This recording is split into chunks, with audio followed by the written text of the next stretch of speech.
복된 주일입니다. 우리 양옆에 참 귀한 분들하고 같이 예배 드리시네요. 같이 한번 인사 나누겠습니다. 복된 주일입니다. 축복합니다. 예, 감사합니다. 예, 예.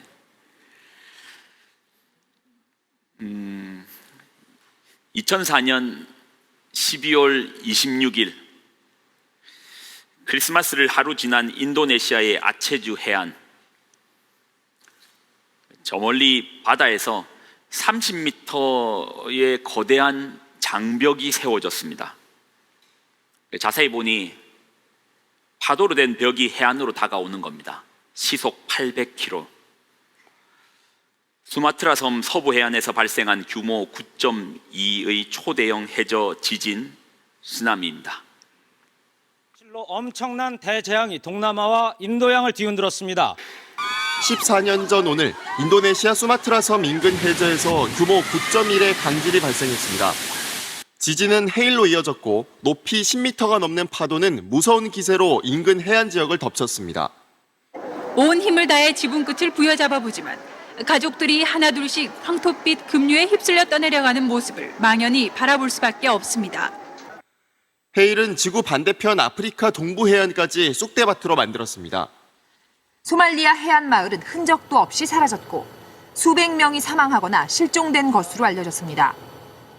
인도네시아 12만 명을 비롯해 14개 국가에서 23만여 명이 목숨을 잃었고 우리 국민도 20여 명이 희생됐습니다. 쓰나미로 22만 8천 명의 사람들이 목숨을 잃었고요. 50만 명이 실종을 이었습니다. 여러분, 파도라는 게 그렇잖아요. 한번 몰려왔다가 빠져나갑니다. 빠져나갈 때 끌고 가잖아요.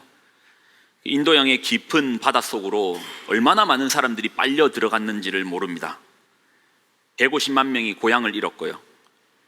특히 사고 시점이 성탄절 다음 날입니다. 크리스마스를 가족과 함께 인도양 해안에서 보내려고 찾아온 전 세계의 관광객들, 시신도 찾지 못하고 생이별을 했습니다. 모두가 성탄의 기쁨을 노래하던 다음 날 최악의 쓰나미 사건이 터진 것입니다.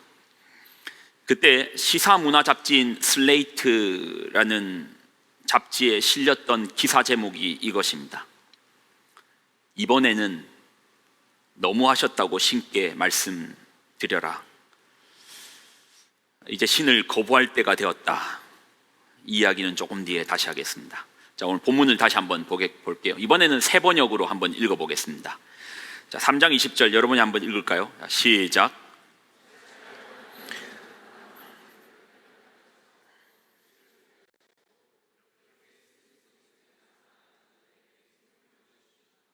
계속 읽겠습니다. 이런 사람들은 죽기를 기다려도 죽음이 찾아와 주지 않는다. 그들은 보물을 찾기보다는 죽기를 더 바라다가 무덤이라도 찾으면 기뻐서 어쩔 줄 모르는데 어찌하여 하나님은 길 잃은 사람을 붙잡아 놓으시고 사방으로 그 길을 막으시는가? 밥을 앞에 놓고서도 나오느니 탄식이요 신음소리 그칠 날이 없다. 마침내 그렇게도 두려워하던 일이 밀어닥치고 그렇게도 무서워하던 일이 다가오고야 말았다. 내게는 평화도 없고 안정도 없고 안식마저 사라지고 두려움만 끝없이 밀려온다. 여러분, 욥기 우리가 읽었던 본문은 욥기 3장입니다. 욥기 3장은 26절, 26절로 되어 있는 욥기 3장은요, 그 내용을 단 4글자로 압축할 수 있습니다. 26절에 이 절이 4글자로 설명됩니다. 죽고 싶다. 욥기 3장 23장 전장은 죽고 싶다. 설명되지 않는 고통 앞에서, 고난 앞에서 절규죠. 차라리 날 죽여라. 죽고 싶대요. 욥기 3장 11절 어찌하여 내가 태에서 죽어 나오지 아니하였던가? 어찌하여 내 어머니가 해산할 때 내가 숨지지 아니하였던가? 3장의 모든 내용이 이제 죽음과 연결되어 있습니다. 죽고 싶대요. 그런데 언어 속에는, 특별히 글 속에는 그 행간에 숨어져 있는 언어가 있잖아요. 죽고 싶다라는 이 절규 사이에 뿜어져 나오는 깊은 한숨이 있습니다. 이 한숨이 결국은 누군가를 향한 원망이죠. 원망입니다.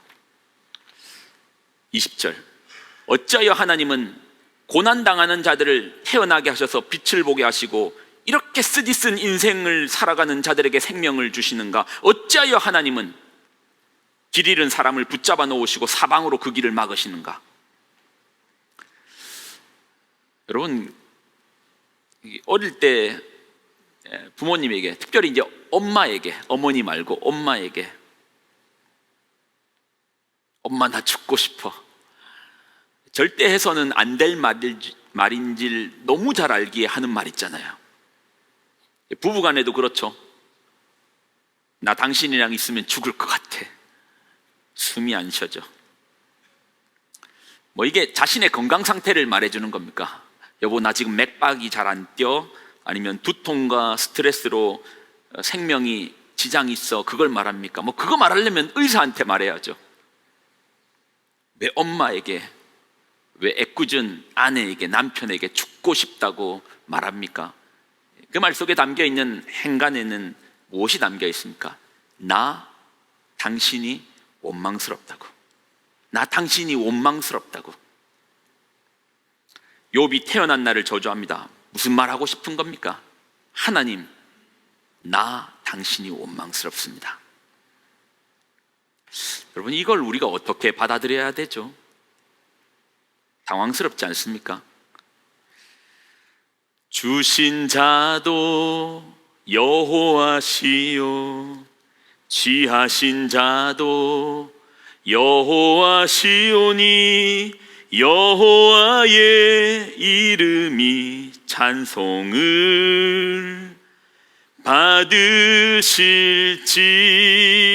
받으실지다. 고통 중에 즐거워하며 오히려 내가 위로를 받으니 거룩하신 주님의 말씀에 순복함이로다. 여러분, 욥은 이런 고백을 했던 사람입니다. 기가 막힌 찬양의 작사를 욥이 했어요. 전 재산을 잃고요, 자식들을 하루아침에 다 잃었습니다. 텅 빈 저녁 식탁, 돌아오지 않는 자녀들, 여기저기 분주하던 집안에 적막함. 너무 적막하면 여러분 집에서 먼지 떨어지는 거 보이잖아요. 그럴 때 없던가요? 그런 적막함. 그 가운데 욥의 고백이 욥기 1장 20절로 21절입니다. 여러분 한번 읽어보세요. 자, 읽을까요? 시작. 예배하며 21절, 이르되 내가 모태에서 주신 이도 여호와시오, 거두신 이도 여호와시오니 여호와의 이름이 찬송을 받으실지니이다. 그때 부른 찬양이 이 찬양이에요. 주신 자도 여호와시오, 취하신 이도 여호와시다고.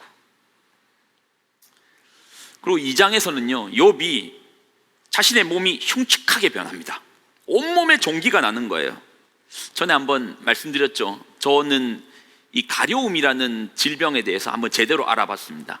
배 타면 그 모든 게 이제 그 기름 찌꺼기로 된 부분이 이 기계들을 닦아낼 때는 휘발유로 닦아내거든요. 기름을 기름으로 닦아내는데, 이거 뭐 장갑 끼고 고무장갑 끼고 이 기계를 그 휘발유로 닦아내는데 이게 뭐 귀찮은 거예요. 그리고 또 이제 실습생일 때니까 위에 사람한테 잘 보이기 위해서 나 물불 안 가리고 일하고 있다는 걸 보이기 위해서 또 고무장갑도 벗고 장갑도 다 벗고 맨손으로 이 휘발유를 가지고 기름때를 닦아냈네요. 근데 이거 제가 닦아낼 때 어르신들이 흐뭇하게 바라보시더라고요. 그 흐뭇함이 뭔지 나중에 알았습니다. 너 오늘 죽어봐라 였던 거예요. 그 다음부터 그 기름에 기름독이 몸에 오르기 시작하는데요, 그 희한하더라고요. 어떻게 몸 절반에 이렇게 몸에 많이 있으면 딱 절반이 발끝부터 이 기름독으로 이렇게 뭔가가 나기 시작하는데 이게 귀 속 안에까지도 나더라고요. 이 가려움을 이루 말할 수, 특히 귀에 나는, 귀에서 가려운 거는, 그러니까 뭐 그때 뭐 귀이비기도 없고 하니까 볼펜 열어가지고 그 심으로 막 긁고 막 피나고, 근데 이게 가려운 것이 밤에도 그쳐지지 않으니까 밤새 끓는다고 자지 못하는 거예요. 너무 피곤한데도 잠이 오지 않는 겁니다. 욥이 그랬다는 거예요. 흉측하게 몸이 변했는데 온몸에 종기가 나서 이 너무 가려우니까 이 온기를 깨어가지고 깨진 온기 조각으로 몸을 긁기 시작하는 겁니다. 그러니 온몸이 피고름 아닙니까? 이를 지켜봤던 욥의 아내가 뭐라고 말하는지 아십니까? 욥기 2장 9절입니다. 욥기 2장 9절. 한번 읽어볼까요? 자, 시작.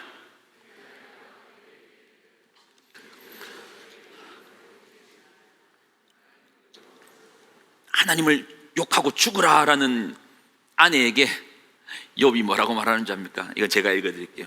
욥기 2장 10절입니다.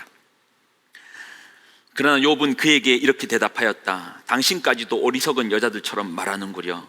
우리가 누리는 복도 하나님께 받았는데 어찌 재앙이라고 해서 못 받는다 하겠소? 이렇게 말한 거예요. 이런 욥이었어요. 우리가 아는 욥은 이런 고백이 있는 욥이었습니다. 주신 자도 여호와시요 취하신 자도 가져갈 분도 여호와시라고 고백했던 욥이 우리가 만났던 1장과 2장의 욥이었습니다. 근데 3장에 들어서자마자 욥은 절규하면서 뭐라고 말합니까? 날 죽이라고. 하나님 나한테 왜 그러십니까? 날 차라리 죽이라고. 이게 뭐냐고. 차라리 날 죽여주세요. 차량 이동 혹시 있나요? 예. 당황스럽죠. 차라리 날 죽여다. 차량 이동이 당황스러운 게 아니고요. 이런 상황들이 당황스럽죠. 그런 있다 보니까 여러분 욥기 설교 들어보실 때마다 여러분 대부분의 욥기 설교는요 목사님들이 1장하고 2장밖에 욥기 설교 안 해요. 주신 자도 여호와시요 취하신 자도 여호와시라는 1장 2장밖에 욥의 설교를 안 해요. 그러면서 하시는 말씀이 욥기 하면 고난 앞에서의 욥의 인내를 배우라. 고난 앞에서 찬양을 올려드리는 그 욥의 그 예배를 배우라.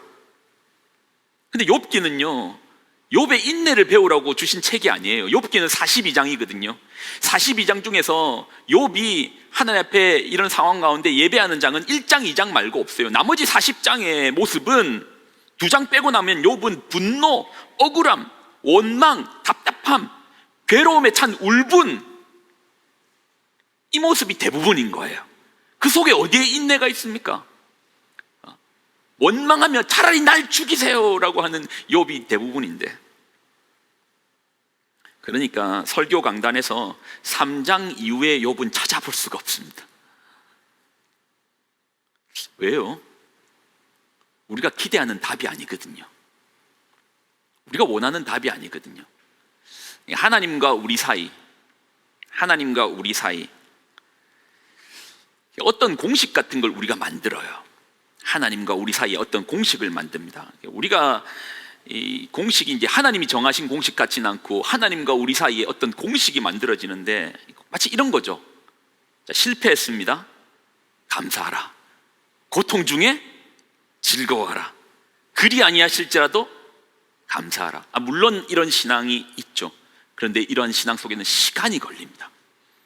공식으로 넣을 수 없는 거예요. 1 더하기 1이 되었더니 2가 되는 공식으로 말할 수 없는 거예요. 물론 이런 신앙 있죠. 저는 이렇게 신앙에 고백하시는 분 만나봤습니다. 만나봤지만 그 속에는 시간이 걸리는 겁니다. 공식처럼 딱 정해놓고 이 공식에서 너는 맞지 않으니까 틀렸어. 여기에 대입해보니까 너는 정답이 나오지 않아. 틀렸어. 시간이 걸리는 문제예요. 그러니 3장 이후의 욥은 우리 기준에서 우리가 정한 공식에서는 틀린 욥입니다. 고난 중에 즐거워해야 되는데 원망하는, 그리고 죽여달라는 욥, 틀렸다라는 거예요. 그러니 3장 이후의 욥을 설교하지 나누지 않습니다. 욥 시험 들었네.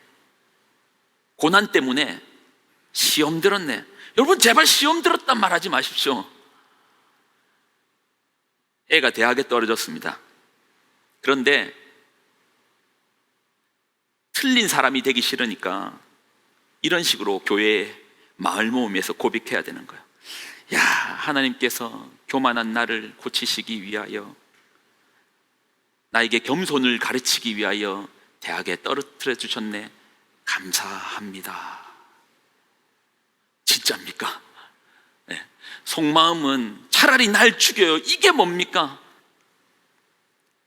그런데 시험 든 것으로 보이지 않기 위하여 감사를 외쳐야 하는 우리의 모습, 공식에서 틀리지 않기 위해서. 여러분 어떠세요? 정말 욥의 모습이 당황스럽습니까? 1장과 2장의 욥과 3장의 욥, 죽여달라는 욥의 모습이 당황스럽습니까? 뭐가 당황스럽습니까? 뭐가 당황스러워요? 이게 우리인데, 이게 난데, 사람들이 시험 들었네 하는 소리가 듣기 싫으니까 틀린 사람 되기 싫어서 사람들 앞에서는 감사를 외치지만 집에 들어가자마자 안 그래도 울고 있는 애 붙들고 내가 네 때문에 죽겠다고 하고 있는, 그게 더 당황스럽지 않습니까? 원망하면 안 됩니까? 욥은 원망하고 있잖아요. 여러분 우리의 신앙에서 원망하면 안 됩니까? 원망하면 신앙이 틀린 겁니까? 여러분 신앙은 결국 관계잖아요. 하나님과, 보이지 않는 하나님과 현실을 살아내고 있는 우리의 관계가 신앙이잖아요. 관계잖아요. 근데 관계의 기초는, 기본은 솔직함 아닙니까? 도무지 속 모르는 사람, 저 사람이 나를 어떻게 속여 먹을지 모르는 사람, 관계가 지속될 수 있습니까? 여러분 전총조랑 살 수 있습니까? 사기꾼하고는 살 수 없잖아요. 진정한 신앙은 그러니까 솔직함에서 나오겠죠. 관계니. 감사만 신앙입니까? 내 속은 썩어가고 있는데 그래도 감사, 그래도 고맙습니다. 감사가 더 큰 감사를 이끌 수는 있습니다. 그러나 시간이 걸리는 문제입니다. 지속적인 하나님, 그러나 현실이라는 삶 속에서 어떤 변화무쌍한 상황이 되어지지 않는, 또 이해되지 않는 우리의 삶에서 감사만 나올 수는 없죠. 여러분 구약에 손꼽히는 선지자 중에 아합 시대에 가장 악했던 왕인 아합 시대 때 엘리야라고 있습니다. 여러분 엘리야가 욥과 똑같은 고백한 줄 압니까? 1장 2장의 욥요? 아니요, 3장의 욥요. 죽여 주옵소서. 한번 보실래요? 열왕기상 19장 4절입니다. 여러분 한번 읽어보실래요? 시작.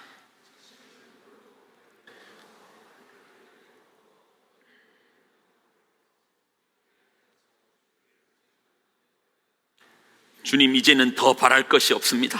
나의 목숨을 거두어 주십시오. 나는 내 조상보다 조금도 나을 것이 없습니다. 지금 이 엘리야가 뭐 때문에 이런 고백하는 줄 압니까? 갈멜산에서 하나님 바알의 우상에 대해서 처분하고 이겨내고, 그리고 났는데 나 할 만큼 다 했는데, 그런데 이세벨이라는 여자가 엘리야 잡는다고 온데 사람을 풀어버립니다. 그러니까 엘리야가 지금 이런 얘기하는 거예요. 이게 뭡니까 하나님? 당신이 하라고 해가지고 나 할 거 다 했고 나 이만큼 헌신했으면 됐지, 이게 뭡니까? 차라리 날 죽이세요. 욥의 고백하고 똑같지 않습니까? 여러분 신앙의 가장 큰 장애는 원망입니까? 의심입니까? 의심하면 안 됩니까? 오히려 가식이죠. 거짓으로 꾸며내는 것. 성경에 보면 예수님께서 누구를 향하여 가장 책망하시는지를 보면 가식이 뭔지 알 겁니다. 바리새인들이죠. 서두에 2004년 크리스마스 다음 날 일어난 쓰나미 사건에 대하여 이야기했습니다. 이런 사건이 일어날 때마다 신이 없다는 무신론자들은 더더욱 목소리를 높입니다. 슬레이트 잡지에 실렸던 이제는 신을 거부할 때가 되었다의 내용은 이렇습니다. 제가 한번 읽어드릴까요? 인간의 생명이 마치 파리 목숨처럼 희생되는 것을 뒷짐지고 바라보고만 있어도 그 다음날 사람들이 교회와 회당과 회교사원에 잔뜩 모여들어 생존자들에게 대해 감사한다는 것을 신은 잘 알고 있다. 신자들은 부상자들을 회복시켜달라고 신께 기도하지만 애당초 신이 재난을 막지 못한 것에 대해서는 눈을 감아버린다. 신은 나쁜 일들을 막으려고 굳이 애쓸 필요가 없다. 왜냐하면 좋은 일들에 대해서는 찬양을 받지만 나쁜 일들에 대해서는 아무 비난도 받지 않기 때문이다. 여러분, 이런 대규모 재난이나 이런 설명할 수 없는 사건이 일어날 때면 이해가 되지 않죠. 그럴 때 무신론자들은, 아니, 신앙이 있는 우리들도 하나님을 향하여 원망하며 외칩니다. 선한 하나님이 계시다면 어떻게 이런 참사를 허락하실 수 있습니까? 하나님 어떻게 이렇게 하실 수 있습니까? 격분합니다. 마치 이제 욥의 원망과 같은 세계의 모습이 우리가 지금 살고 있는 이 현실에서도 많이 일어나고 있는 거예요. 그런데 여러분, 이 질문 속에 함정 같은 게 있습니다. 신이 없다고 하는 그들, 특별히 성도들이, 신자들이 선한 하나님이 계시다면 어떻게 저렇게 참사를 허락하십니까? 사실 성경에 이런 내용 꽤 많이 있습니다. 꽤 많은 선지자들이 하나님 앞에 이런 질문을 합니다. 어떻게 악인이 형통할 수 있습니까? 어떻게 저렇게 선하게 살았던 사람이 괴롭게 살 수 있습니까? 아니, 악인들의 아이들은 그 악으로 말미암아 축적한 부로 애들은 웃고 다니는데 어떻게 선하게 살아왔던 저 사람들의 아이들은 그렇게 울부짖게 하나님 어떻게 이걸 가만히 지켜보고 계십니까? 성경에 이런 질문 꽤 많이 나옵니다. 그런데요, 어이가 없는 것은 무신론자, 신이 없다고 하는 무신론자들이 왜 그렇게 흥분하죠? 그들의 흥분은, 그들의 원망은 이해가 안 됩니다. 신이 없다며요. 신이 없다는 그들에게 모든 것들은 우연입니다. 그러니 이렇게 복잡다양한 이 천지, 지구도 우연으로 만들어졌다고 말하지 않습니까? 그런 그들이 이런 사건 앞에서 이렇게 말해야 되는 거 아닙니까? 당신들은 이런 대규모 비극에 왜 놀라고 충격받습니까? 어차피 의미도 목적도 없는 무신적 우주에서 이런 재앙은 일어날 수 있고 우연 가운데 나도 당할 수 있는 거 아닙니까? 신이 없다는 그들이 설명되지 않는 사건 앞에서 신께 원망합니다. 이 부분은 이런 것과 같아요. 부모의 무능을 원망하는 청년이 있습니다. 내 아버지는 집도 없고 내 결혼할 때 보태줄 돈도 없고, 그러니 어떤 분이 이런 얘기를 하는 거예요. 좋겠다, 너는 원망할 아버지라도 있네. 여러분 잘 들어보세요. 이 원망이 마치 우리가 이제 이해되지 않는 부모가 있다는, 그러니까 원망이 마치 이거 하나님을 향한 원망이 마치 우리에게 이해되지 않는 부모가 있다라는 거하고 같은 거예요. 부모가 밤늦도록 일하시는데 수입이 별로 없습니다. 가난합니다. 자식들이 부모의 노력과 한숨과 답답함을 알면, 이해가 되면 부모를 원망하지 않습니다. 근데 부모의 마음을 모르면, 그 노력을 모르면, 그 헌신을 모르면은 이해는 되지 않으니 원망하는 거죠. 그러나 똑같은 건 하나입니다. 그 아이에게도 부모는 있다라는 겁니다. 우리가 원망할 수 있으면 비록 내가 이해하지 못해서 그렇지 적어도 나에게는, 우리에게는 부모가 있다라는 거 아닙니까? 하나님 여러분 다 이해되십니까? 여러분 어떠세요? 저는 목사잖아요. 다 이해되겠죠. 성경 다 이해되겠죠. 어떻게 다 이해합니까? 제가 어릴 때는요, 제 아버지가 이해가 안 됐어요. 아버지 지갑에 돈이 있는 걸 봤는데 짜장면을 안 사주시는 거예요. 아버지 지갑에 돈이 있는 걸 봤는데 아버지 나 목마르다고 하는데 야쿠르트 한 병을 안 사주시는 거예요. 이해가 안 되더라고요. 이해가 되지 않는 아버지한테, 그 아버지가 이제 어느 날 저한테 이제 그런 얘기했던 게 이번 설교를 준비하면서 떠오르더라고요. 저를 보시더니, 야 너는 좋겠다. 너는 아빠가 있잖아. 나는 어릴 때 아버지가 돌아가셔서 난 아빠 없이 자랐는데 너는 아빠가 있잖아. 비록 우리가 이해를 못해서 그렇지 원망할 아버지가 있다는 거 아닙니까? 제가 지금도 저희 아버지 원망할까요? 아니요, 이해가 돼요. 그때 돈이 있었는데 왜 짜장면 안 사주셨지? 왜 돈이 있었는데 야쿠르트 하나 안 사주셨지? 생각해 보니까 지금 돈이 있어도 나중은 알 수 없고, 내 아버지는 나중에도 나의 아버지의 자리를 지켜주셔야 되기 때문에 그때 그렇게 함부로 쓸 수 없었던 거가 이해가 되더라고요. 어떤가요? 시간이 지났지만 이해가 되니 오히려 제가 아버지를 원망했던 것이 죄송함이 되고 또 더 깊은 사랑과 신뢰로 바뀌더라고요. 여러분, 우리가 원망을 한다라는 것은 나는 이해되지 않지만 내 원망을 들어줄 하나님이 있다라는 고백 아닙니까? 원망도 따지고 보니 내 하나님을 향한 고백이라면 하나님이 있다라는 그런 하나님을 향한 마음 아닐까요? 여러분, 하나님을 어떻게 다 이해하겠습니까? 그리고 내 머릿속으로 이해되는 하나님을 여러분 하나님으로 섬길 수 있겠습니까? 나도 내 머릿속에 제한받는 하나님이 어찌 하나님입니까? 이해되지 않지만, 지금은 이해할 수 없지만, 그래서 때로는 우리의 인생 가운데 깊은 원망과 한숨으로 그분을 향하여 때로는 너무 해서는 안 된 말을 하지만, 그렇다고 해서 그것이 신앙이 아니라고는 말할 수 없을 것입니다. 이 찬양의 고백으로 한번 마지막을 올려드렸으면 좋겠는데요, 살면서 그럴 거예요. 상황 가운데 마치 이제 우리에게 신앙생활 하다 보면 공식 같은 게 잡혀서, 그런데 여러분, 함부로 시험 들었단 말 하지 마십시오. 원망도 신앙이라면 그분에게는 지금 그 원망하고 때로는 넘어짐고 그 속에서 단단해지는 시기가 필요합니다. 아이들 사춘기 못 겪고 지나가게 하면 나중에 40, 50대에서 사춘기 나온다고 하잖아요. 인생의 고비에 원망할 때도 있고 신앙의 생활 가운데 이해되지 않아 답답하여 그런 순간도 있을 겁니다. 때로는 철퍼덕 넘어져 있어야 되는 시기도 있겠죠. 그것도 신앙 아니겠습니까? 욥기를 통해서 우리는 계속 발견되겠네요. 우리의 신앙이 어떻게 나아가는지요. 계속해서 그 믿음 가운데서 그것들이 발견되어지기를 바랍니다.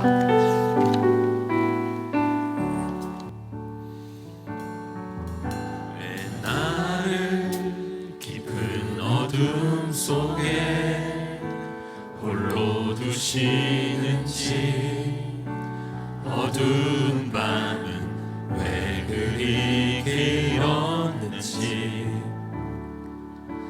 나를 고독하게, 나를 낮아지게, 세상 어디도 기댈 곳이 없게 하셨네.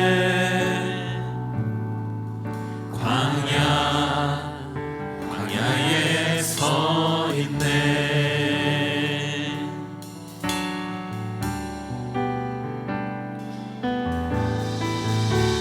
주님만 내 도움이 되시고, 주님만 내 빛이 되시는, 주님만 내 친구 되시는 광야. 주님 손 놓고는 단 하루도 살 수 없는 곳, 광야. 광야에 서 있네. 같이 한번 고백해 볼까요? 왜 나를 깊은 어둠 속에, 왜 나를 깊은 어둠 속에 홀로 두시는지, 어두운 밤은 왜 그리 길었는지, 나를 고독하게, 나를 낮아지게, 세상 어디도 기댈 곳이 없게 하셨네.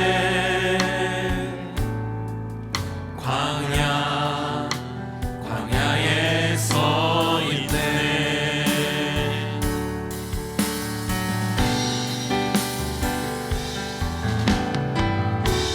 주님만 내 도움이 되시고, 주님만 내 빛이 되시는, 주님만 내 친구 되시는 광야. 주님 손 놓고는 단 하루도 살 수 없는 곳, 광야. 광야에 서 있네. 자, 우리 목소리만 가지고 한번 찬양을 할 건데요, 우리 싱어팀들도 마이크 들고 하지 마시고 우리 각자의 목소리를 가지고 한번 이 고백을, 가사를 한번 묵상하면서 해볼까요? 설명되지 않을 때 많죠. 인생이란 게 얼마나 복잡 다양합니까? 처음에는 욥기 준비하면서 황당하더라고요. 당황스럽더라고요. 왜 욥기 3장 이유가 별로 없는지가 이해가 되더라고요. 근데 또 찾아보니 이것도 우리 신앙이더라고요. 광야 생활하고 있잖아요. 아유, 그때 그 실패, 좌절, 어쩌면 이제 지금 우리가 겪고 있는 이런 상황들, 문제가 제일 어려운 게 설명이 안 된다는 거. 뭐가 설명이 되면은 뭐 어떻게 이해를 하겠는데, 설명되지 않는 상황, 아마 그런 답답함, 하나님 나한테 왜 그러시는 겁니까? 그 답답함 속에서 하나님을 찾아가는 과정입니다. 왜 나를 깊은 어둠 속에 홀로 두시는지, 어두운 밤은 왜 그리 길었는지, 나를 고독하게, 나를 낮아지게, 세상 어디도 기댈 곳이 없게 하셨네.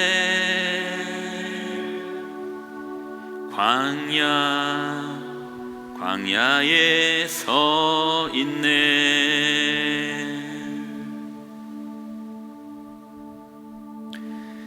주님만 내 도움이 되시고, 주님만 내 빛이 되시는, 주님만 내 친구 되시는 광야. 주님 손 놓고는 단 하루도 살 수 없는 곳,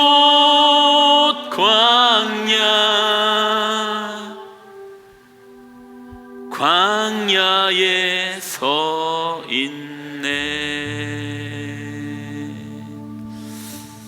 혹시나 광야의 깊은 길을 가고 있습니까?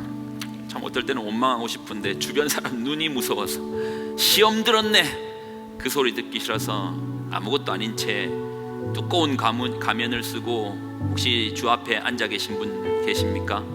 그게 나일 수도 있고 여러분일 수도 있겠네요. 우리 인생길이 광야라는 것은 누구나 다 아는 상식 아닙니까? 광야 가운데 있습니다. 오늘 주님께서 말씀하시네요. 날 만나라. 모든 것이 다 끊어졌다면 그걸 끊게 하신 하나님께서 이유가 있지 않겠습니까? 이 찬양의 고백이 그러네요. 날 만나라. 주님을 한번 실험해 보십시오. 남이 정한 공식은 남의 거고, 결국은 신앙도 주관적으로 우리가 살아내면서 하나님과의 나의 관계가 정리돼야 되지 않겠습니까? 남의 객관적으로 정한 지표로 어떻게 우리의 신앙을 이렇다라고 결론 내겠습니까? 그 씨름을 하십시오. 야곱은 야복 강가에서 씨름을 했답니다. 그리고 야곱에서 이스라엘이 되었답니다. 하나님을 대면하였던 자, 하나님과 싸워봤던 자. 오늘 그 씨름이, 그 삿바 싸움에 한번 치열하게 주님께 나아가는, 이번 욥기를 특별히 나누면서 삿바 싸움을 치열하게 하는 여러분 되시기를 부탁을 드립니다. 가면 말고 나의 진모습으로 나아가는 우리가 되기를 소망합니다. 기도하겠습니다. 하나님, 영광과 감사를 드립니다. 때로는 영광과 감사를 드리고 싶지 않을 때도 있습니다. 원망과 한숨을 드리고 싶을 때도 있습니다. 하나님, 저희는 참 하나님이 이해되지 않습니다. 왜 이런 고통을 감당할 만한 시험 주신다더니 때로는 감당되지 않아 하나님 원망스러울 때도 있습니다. 왜 홀로 두십니까? 힘들 때 옆에 사람이라도 붙여주셔야 되는 거 아닙니까? 안 그래도 힘든데 오해가 쌓이게 하셔서 가까웠던 가족들마저도 떨어져 고립 가운데 정말 광야에 우리를 몰고 가시는 하나님,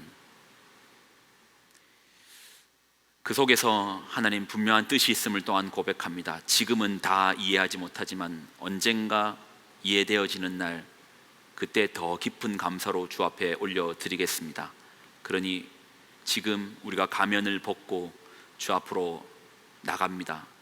하나님 원치 않는 모습이라도 이런 우리 받아 주옵소서. 또 우리 공동체를 하나님 허락하여 주셨습니다. 인생이라는 그 삶 속에서 언제나 웃고만 살겠습니까? 울고 싶은 날도 있고 화내고 싶은 날도 있고 짜증에 분에 말하지 못하는 때도 있을 겁니다. 그럴 때도 간단한 말로 우리의 어떤 공식으로 시험 들었네 하지 않고 기다려주며 또한 품어주며 밥이라도, 따뜻한 밥이라도 한 끼 대접할 수 있는 그런 성도의 따뜻한 마음도 허락하여 주옵소서. 이제는 우리 주 예수 그리스도의 은혜와 하나님의 무한 극진한 사랑하심과 성령님의 교통동행 충만하심의 역사하심이 가면을 벗고 얼굴과 얼굴로 주님을 만나기를 소원하는 귀한 성도들의 삶과 가정과 그들의 자녀들, 그들의 기업 위에 이제로부터 영원히 항상 함께하여 주시기를 간절히 축원드리옵나이다. 아멘.